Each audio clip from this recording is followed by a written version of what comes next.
If you asked my parents, I think they would tell you that I've wanted to be a doctor almost from the day that I was born.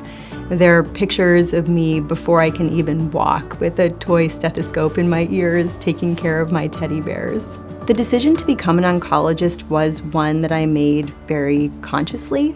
I knew to have a career that would be meaningful long term, I wanted to be in a position where I could really get to know the people that I was caring for. I often meet people during the most difficult period of their life, but in that comes so much potential. To be able to help to cure someone of their cancer, or to give them more time, or to bring relief from pain is something that is incredibly rewarding and that I am profoundly grateful for.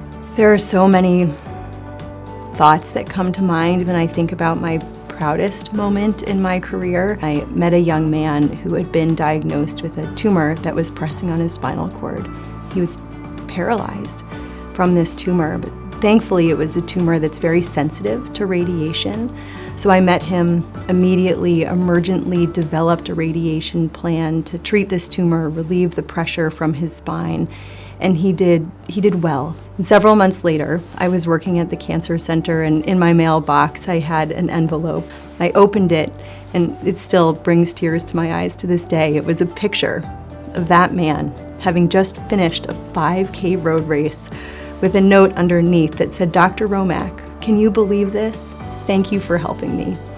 And I have that picture and that note taped on my wall so that I can see it every day that I come to work.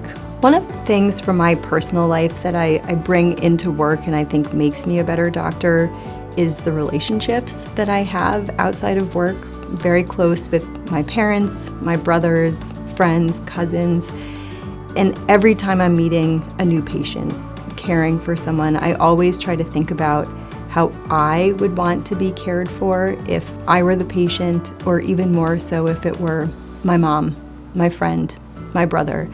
And I think that allows me to be a more caring and empathetic physician.